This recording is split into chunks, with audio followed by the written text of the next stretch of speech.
first of all, I'd like to thank everyone for coming. This was, as I said in the email, not the easiest of occasions to gather a bunch of folks. A lot of constraints and regulations related to the preserve, but my mom would want us to go to the effort. She really would.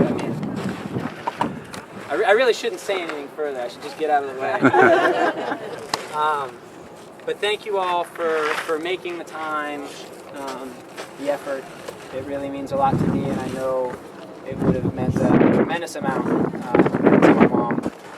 This is a place that she, every Mother's Day and birthday of hers, she would exercise her executive privilege and insist that we come here. And we, of course, park down at the bottom, hike up to the lookout here, and walk the trails down to the beach on our way back to the car. So this was a truly joyful place for her.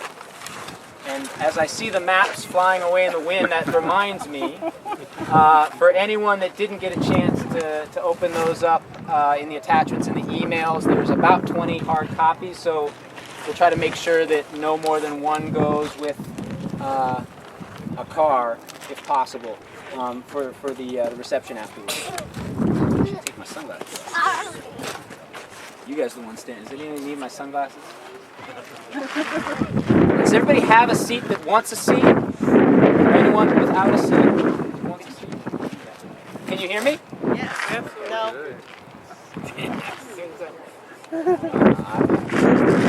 I'll talk to some of your students. So I have some remarks prepared, and I'm probably going to go over the per capita allotment of time. I think the police officer is going to start giving us trouble as soon as the clock ticks 4:30. But I'm going to break my own rule here. So bear with me. In my work, I do a lot of writing, but this was arguably the hardest piece of writing that I've ever composed. Both due to my reluctance to believe that I won't ever be able to hold my mom's hand again, but also because of the real inexpressibility of what she meant to me, and I believe to you all here. She not only left her mark as a mother, but as a remarkable individual, and also as an exemplary member of society in her own unique way. As a mother, she never left me with a sense of deficit due to her being a single parent, not once. I grew up accustomed to proudly commenting that I often felt that I had more than two parents could provide. And this is no doubt due to a lot of the love and support that many of you gathered here today offered to my mother and I. She constantly made sure that I felt that her world revolved around me. Hopefully it didn't go to my head too much. But you'd think that such a dedicated parent would have to change her lifestyle, slow down a bit, relinquish some of those pre-parenthood activities, but I got no sense of that from her. I may have been the center of her universe, but she didn't hesitate to pack me up, sling me over her shoulder, and make for the next border crossing or national park. My mom didn't have the word resignation in her vocabulary.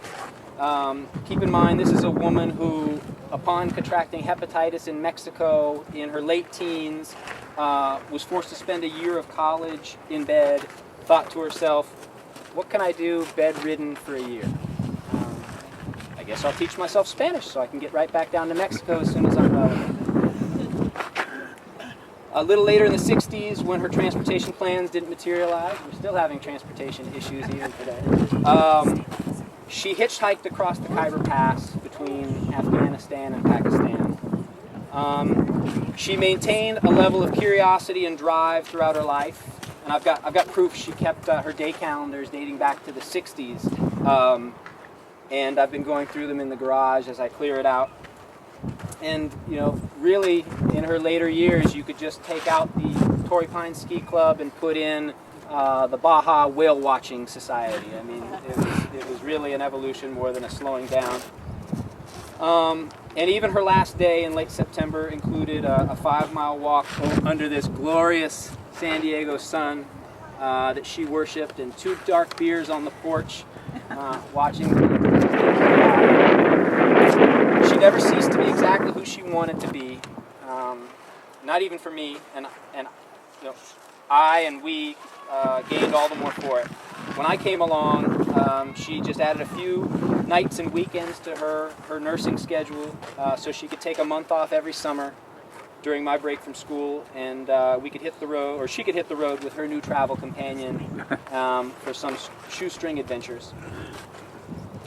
You'd also think that someone so set in their ways that not even an unplanned child could throw them off track would have would be fairly self-centered or self-interested, but that couldn't be farther from the truth with respect to my mom. From her choice as a lifelong career as a nurse, from her choice of a lifelong career as a nurse to her deep-seated concern for the environment, my mom was an entirely generous spirit. In tidying up her affairs, I've discovered she was steadily directing portions of her modest and hard-earned retirement to the American Civil Liberties Union, California Public Interest Research Group, in addition to her favorites, the Sierra Club, and anybody that has anything remotely to do with the Redwoods, her beloved Redwoods. She was recycling her gray water until the very end, and when neighbors would stop by and plead with her, please just turn your faucet on a little bit to green up the lawn, she'd quickly fire back that she'd been to villages in Africa where they didn't have water for their children, let alone to irrigate a lawn. So,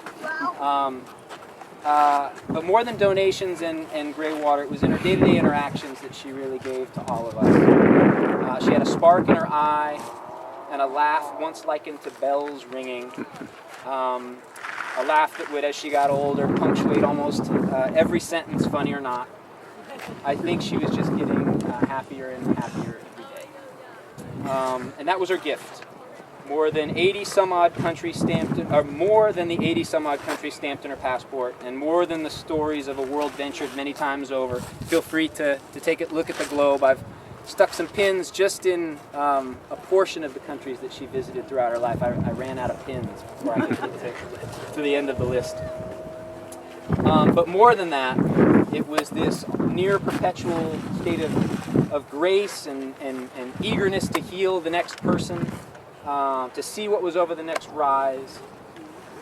That's how she kept that fire burning, yet maintaining a fundamental contentment throughout. That was her gift. I don't mean to suggest that she never had a bad day. As particularly in my early teens, I'm sure I was the cause of quite a few. But she never really let it get to her. And she was a woman that was utterly remarkable, and this is what mystified me. She was remarkable without trying to be. There was no pretense there. If she heard me sharing all of this with you, bragging on her so, she would just laugh, shrug her shoulders, and say, "Oh, Jeff, don't be silly. I just did what made me happy." And it's that legacy of a life almost effortlessly and quite joyfully lived that keeps me aspiring and keeps the world moving in a slightly better direction. I really believe that. So, like I said, I'm going over my allotted time. I'd like to give the floor to anyone who'd like to speak, for a few seconds or a few minutes. Please feel free. We're going to be taping this for posterity, so we can revisit it forever and ever. You'll live on in the internet. But I want to leave you all with 2 quotes that I think speak to my mother's character and that she herself would have appreciated. The first was from a friend that never met her, but admired her just through her reputation as a strong woman. She thought it would be apropos, and I agree.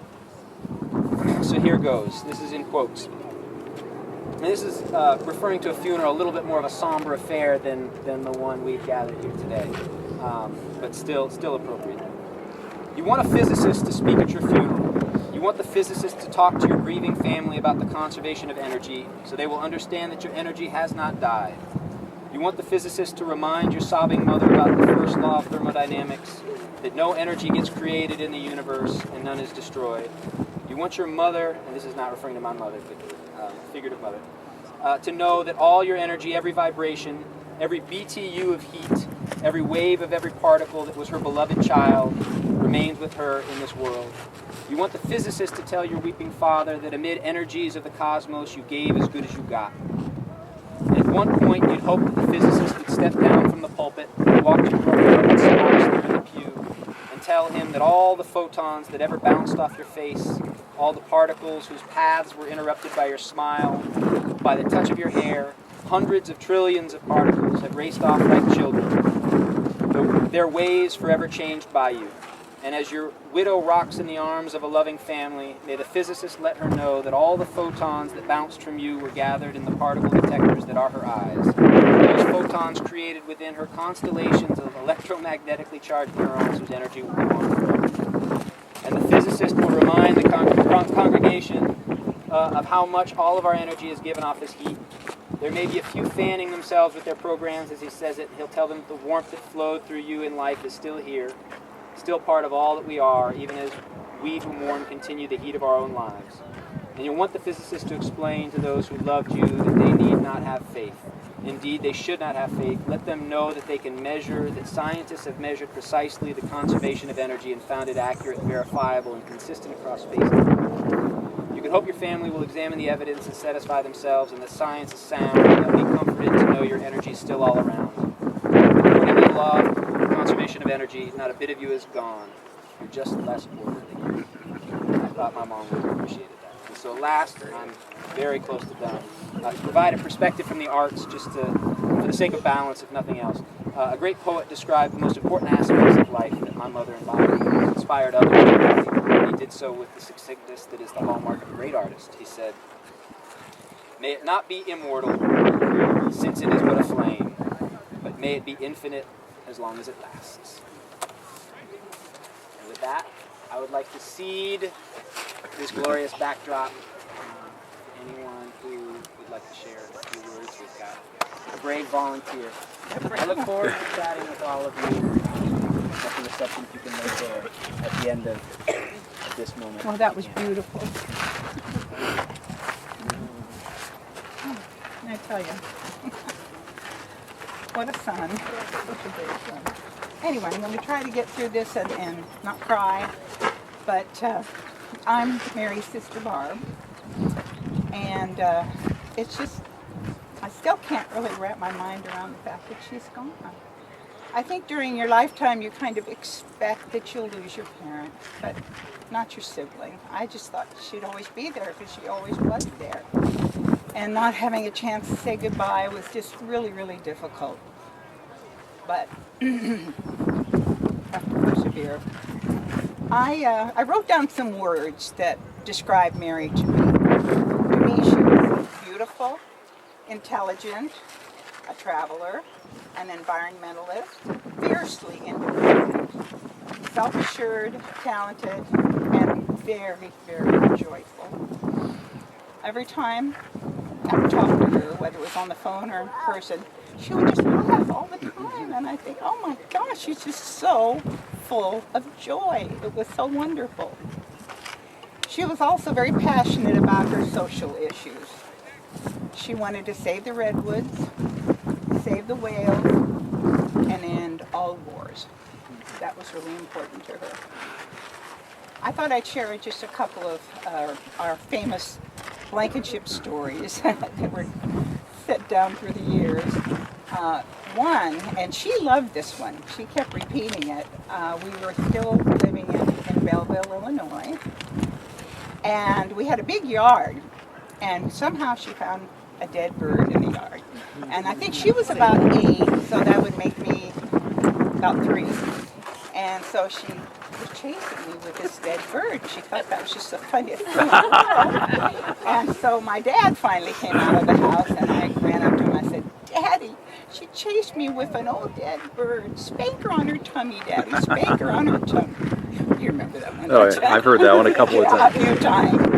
And another one that I was remembering is when we were out here in San Diego, we had to share a bedroom. And when you have two girls that are 5 years apart sharing a bedroom, it's difficult. So she would always be frustrated by the fact that I'd leave my things all over the room. And so I came home from school one day, and she'd taken a string and put it right down the middle of the room. And I was told I was not to set foot on her side of the room. And this didn't last for a very long time, but she certainly made her point about that. She was a wonderful aunt to my two kids and my two grandchildren. Just wonderful. She always remembered their birthdays. She would bring them things from her travels around the world, which, you know, meant even more. And she always gave them books because of the importance of reading. She loved that. And there was a little story that my daughter was reminding me that she and Mary were very, very close. And they remained close, but when Jeff was born, it got to be a little different. But the two of them were going to buy a pizza and take it to the beach and share it.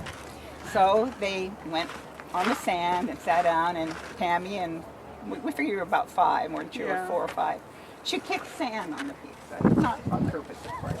So she kind of held her breath, thinking, what's Mary's reaction going to be? Here it comes. And Mary looked at her and said, Tammy, we're at the beach. There's going to be sand on everything. And she laughed. Yeah, and she laughed. She laughed. I thought it was funny.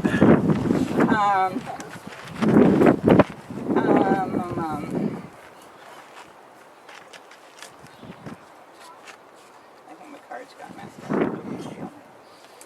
up. Mary's greatest achievement was her son, Jeff. She was always so proud of everything he did, and she would tell him, I said, what's new with Jeff and Flavia? Well, let me tell you. And she would list the things. It just so much pride in him and of all his accomplishments and his successes. And Jeff, she'd be so proud of the fact that you put this celebration together. You did so much work, and it just paid off, and the beautiful setting, everything. But she was most proud of the life that you're living. You're everything she wanted you to be, and more. So I just say, rest in peace, my sweet sister. We love you.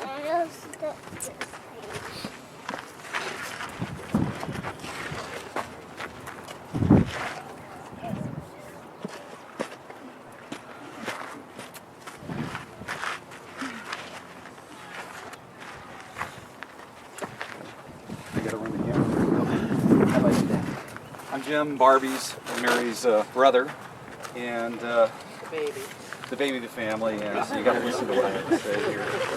I'll hold my breath. Yeah, Jeff, Mary just couldn't say enough about you. She only had one kid, but she certainly did it right. You know, you were everything she wanted and more, and you couldn't talk to Mary without hearing about the latest escapades, whether in this continent or another hemisphere that you were making. So That was her doing. Yeah. That was her doing. I was trying to figure out how do you boil Mary down to a word or a phrase, and actually one word does describe her really well. That's passion. Mary was passionate about travel. She was the most passionate person I ever saw. She spent 2 years going around the world when she was in her late 20s by herself.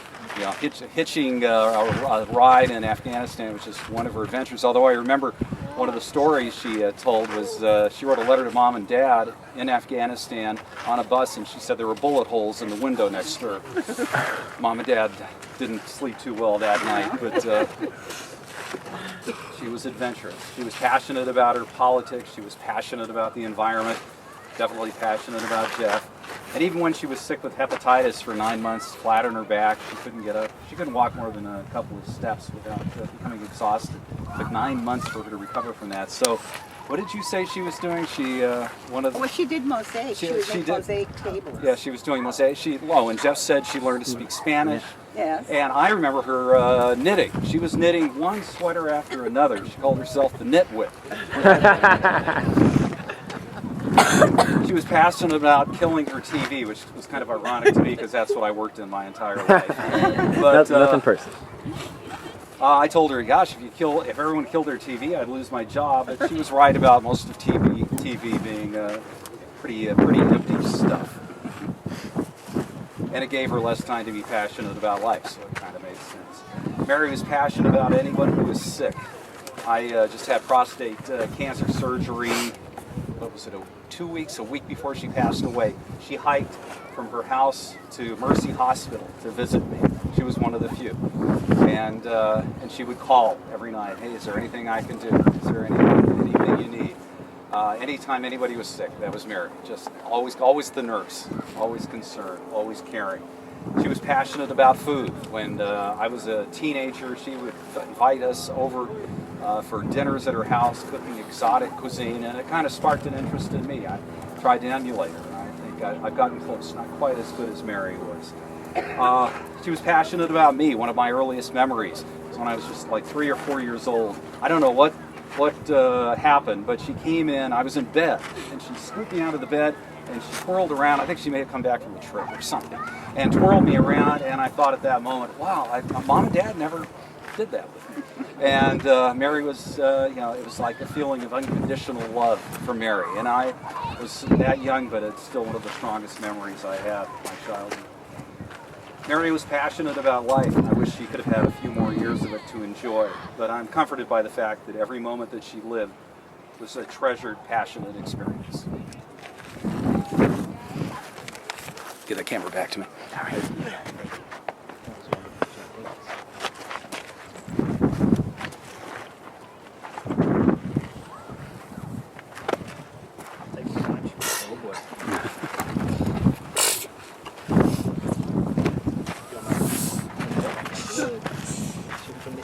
From the hip. I'm a friend of Jeff's. My name is Nick, and I live here in San Diego. And I got to know Mary obviously through Jeff. And as the years wore on, I realized I like Mary a lot more than Jeff. Not the only one, Nick. You meet your friends, and we met in the college years through mutual friends, and grew close and had lots of experience in those young, passionate years, 20s. Businesses together, ideas, hiking, camping, traveling in Europe, and wherever we were, Mary would show up, just drove across the country. I would feel really accomplished. We deconstructed a barn, and she just got back from doing the Trans-Siberian Railway, if I recall correctly. Absolutely. And so humbly put us in our place. So learning that Jeff is a balanced and remarkable man in my life, a groomsman who we built sweat lodges together, and we wrestled to kill each other on the ground, and traveled in Europe. I always see Jeff now, and his wife Flavia, and my wife likes Jeff way more than me, pretty much. Kind of sequestered all my friends. First thing I ask Jeff whenever I talk to him, where are you? Because that's no idea where he's going to be.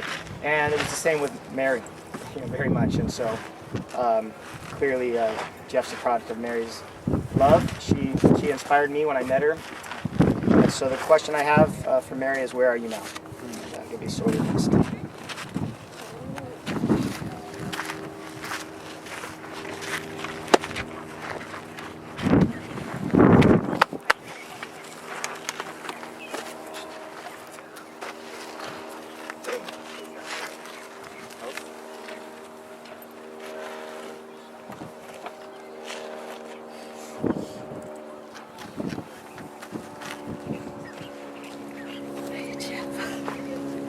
We walked up. I thought of her at every step. Of course.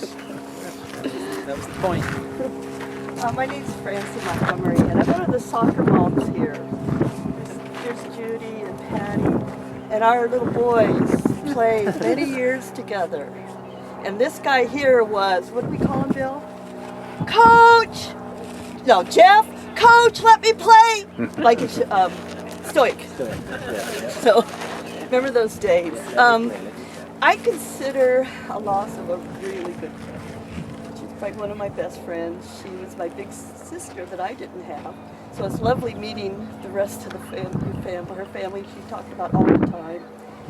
And she was so, like you say, joyful and positive, and just really made my life richer, and everyone who knew her life richer, and hearing about her adventures. Oh my gosh, I was happy for her, but I have to admit I was a little jealous. But I knew how hard she had to work for those trips. She would work like crazy, and then take that month off and be with her son, and even if it was just back, packing up the Volkswagen, it was a huge adventure and just delightful. But one of the things that we had our little tradition. I was trying to think when it first started, but maybe even 10 years ago, we were talking one time, and there was this dance festival going on. And at the time, it was at the Spreckles downtown, and it was an international dance festival. So and it was kind of haphazard. You didn't always hear about it. It got easier as the years, as the internet, I was able to keep track of it. But that became our yearly date, the dance show, and we would we'd get so excited about all these various countries that were mostly based here in San Diego.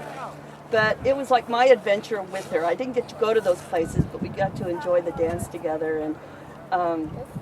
And it just so happened yesterday, here comes the ad in the paper for the International Dance Festival. So I think I'm going to have to go, and I need an invitation out to any of you who want to join me with Mary at our side.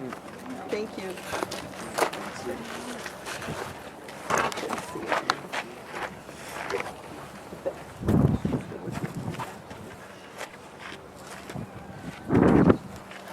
I'm the lesser half of this marriage. Coach, let me play, Coach. I was Jeff. We didn't have a really good soccer team, but we had a lot of fun. We had a good coach. But Jeff would be stuck in goal, and he'd be as goalie, and he wanted to be out there attacking, and he'd be yelling, "Coach, let me in, let me play," and all this stuff. And Mary would be over there on the side saying, "Oh, Jeff." But she never told him to be quiet. "Oh, Jeff." And of course, one time when we were Weeblo Scouts, I think we went hiking in North County trying to find petroglyphs on the side of a mountain. And the den master, or whatever I was called at the time, was hopelessly lost. And we were climbing up this hill that had to be almost vertical. And I had the feeling that because Mary was the only other parent there. And Mary, I had the feeling, was behind me saying, "Oh, Bill." Oh, Bill. And the reassuring thing was I knew that we had a nurse with us in case anybody And I knew that Christmas was coming this year because I started anticipating her arrival with her cookies. And I realized about the 26th of December, and I felt it was like I was going into withdrawal because for days on end I kept on thinking she'll show up with those apricot cookies and the little macaroons and stuff. It's just really great. And I guess the only other thing I wanted to share was that it's taking off on what you were saying about TVs. My wife threw a surprise party for me. I guess on my 60th birthday, and everything was going off real secretly and everything, except that I started to suspect something was going on, because as we turned the corner to go to the restaurant, I saw this car parked over there, and the bumper sticker said, "Kill your television." And I knew it had to be Mary.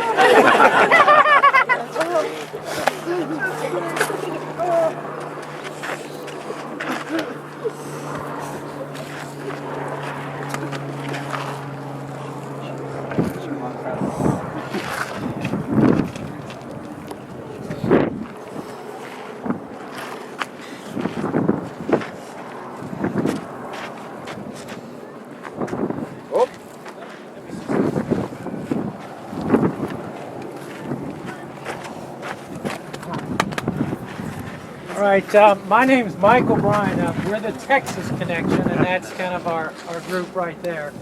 I come by way of Mary and Jeff, by way of marriage. My wife, beautiful wife, over 40 years was a Blankinship. So I kind of got in this, through the old marriage avenue. We were the ones that got to have the opportunity to have Jeff during his summer months when he was just a young boy, he probably started when he was about 8 years old, and then continued for some time thereafter. So we would spoil him every summer with Klondike bars and we would just frankly just spoil the hell out of him. And so, and Mary put up with it. And you know, it's always funny to hear everybody talk about Mary and how independent. And she was all of that. I mean, she'd show up in that camper, you know, scare the neighbors. I think most of you probably run into her driving in with that camper, and you look inside that thing and realize she'd live in that thing and travel all over the country in it. And she was obviously an amazing person, independently fierce. Yet, anyone who really knew Mary understood that Jeff was the center of her life. And I can say to you, I think most of us, some of us are probably, most of us might be over 50 here in this crowd. I got some youngsters I see. I don't know about you, but I think the measure of what we accomplish as human beings is what we do with our children and how we raise them. And the quality of what we leave behind. And, you know, I think Mary's looking down at this, and I think she can say to herself that she did a excellent job, that I can't think of, frankly, a finer human being than her son, and she did it without the help of, like a lot of us do, you know, with all the usual family unit. She did it with adversity, but she did it with a smile, and she imparted every great value that she had, and there were many. To Jeff. So we're all just really pleased that we had the opportunity not only to know her, but to watch every great value that she had imparted in Jeff, and that in life, all you got to do is look at Jeff and you see Mary every day. So God love you. God love Mary.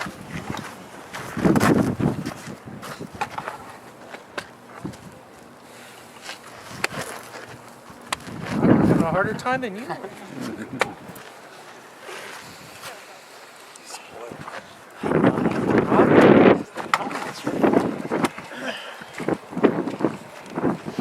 Mary Felter from Mission Hills, a neighbor and friend. And I just wanted to read what I wrote to leave with you today. I've known Mary's and Jeff. I've known Mary since Jeff and my daughter Krista were in high school. Boyer and Matt McLean, a bunch of little kids. Unfortunately, I didn't see her too often or know her really well, but she was at my home a couple of times. But I knew of her free spirit and her very adventurous nature. In fact, these qualities of Mary's were a tremendous inspiration to me when I started traveling solo, both in the U.S. and abroad. When Jeff called me to tell me of Mary's passing, I mentioned that I was about to embark on my own adventure in the Galapagos Islands and the Napo River portion of the Amazon region in Ecuador. Jeff told me that Ecuador had been one of Mary's favorite places.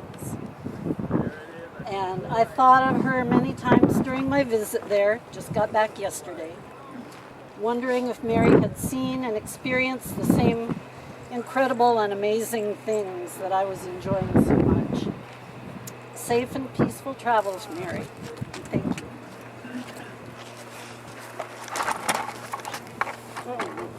You want to take that? Yes.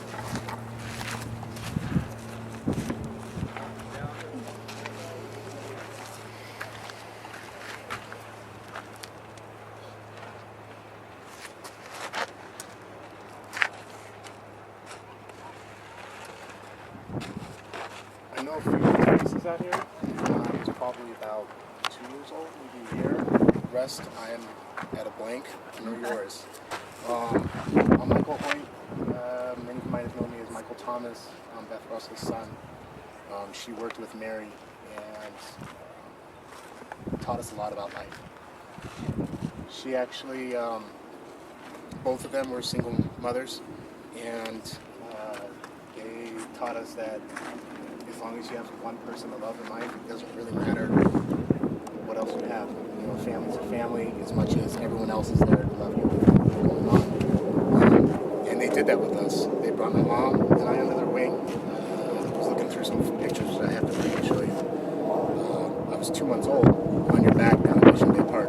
And Mary would throw me on her back and we'd just go out camping. We went up to Yosemite, had our incident with the bear in the car. There was, the whole thing, don't leave food in your cars. And somebody left Oreos in the car.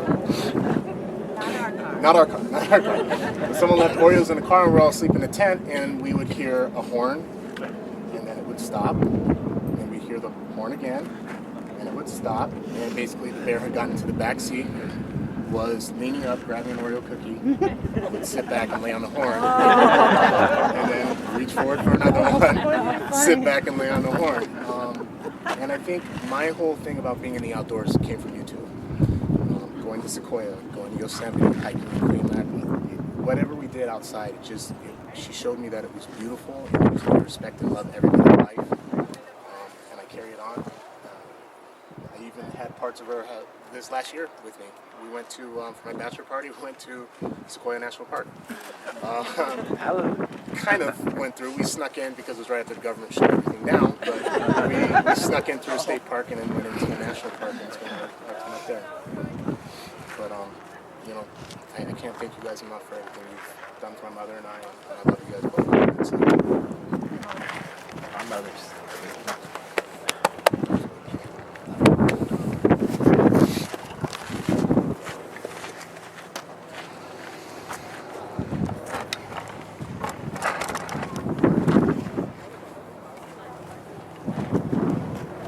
No pressure, but don't be shy.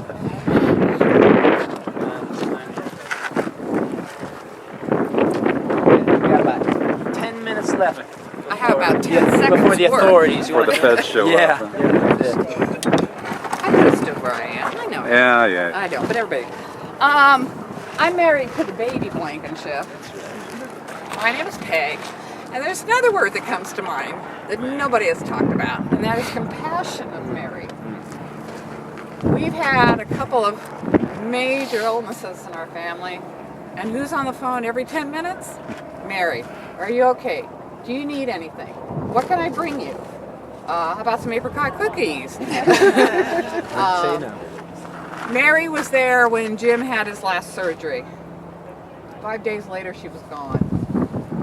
But she had, as Jim said, hoofed all the way up from her house to Mercy Hospital and sat with me for 4 hours while he was in surgery. And that was the compassion of my mom, always thinking of others. That's it.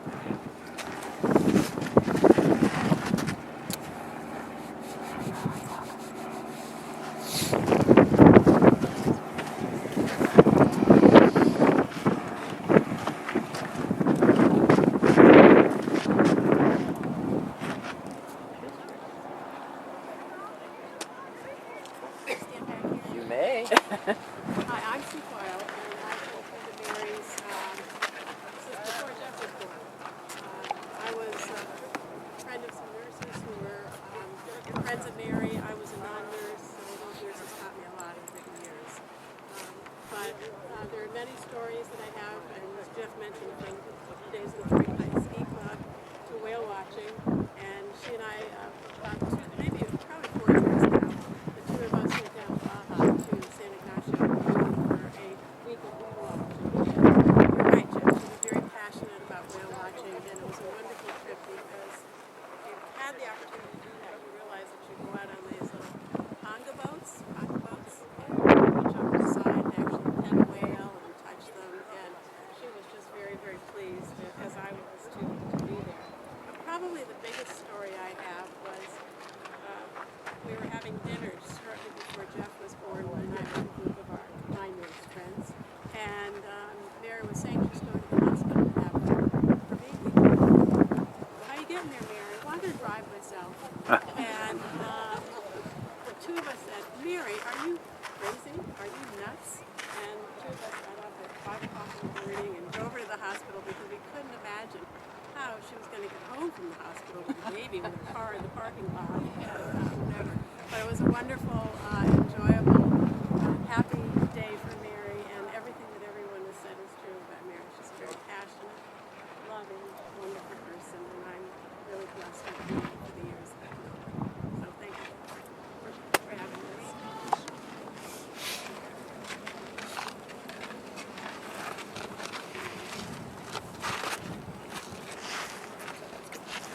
Anybody else? No pressure whatsoever. Okay, we're getting close to the end of our allotted time anyways, but I want to make sure that everybody who does want to speak gets the chance.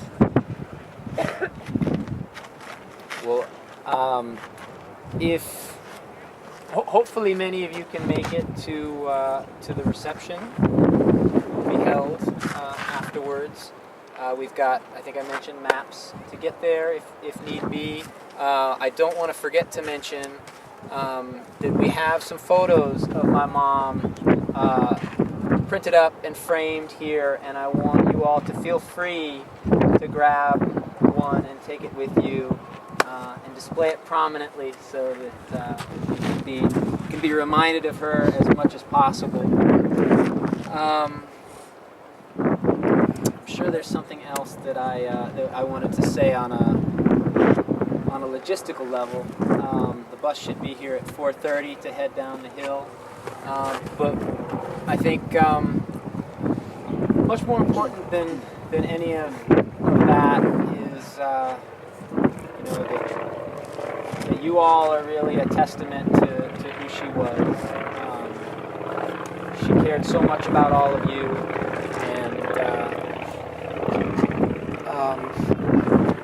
I think two things that she would want us to do in her memory. One is to really fight for what you believe in, but more importantly, perhaps, and it's a quote that she would use as often as imaginable. But follow your bliss in life, because that's really what she did. She always let her kind of joy and what she found beautiful and attractive and important in life guide her decision making, and if that can lead to a life as well lived as hers, then it's a good enough rule for me. So I think I'll leave it at that. I really hope that we'll get a chance to chat now and even more at the reception. There's a lot of folks that I haven't seen for a long time that I look forward to catching up with. But that being said, I guess we'll close it. The wind's picking up and the sun's going down. Thank you all very much. Thank you, Jeff. Yay for Mary. Yay. Hooray. Please don't be shy about grabbing photos. That was the point.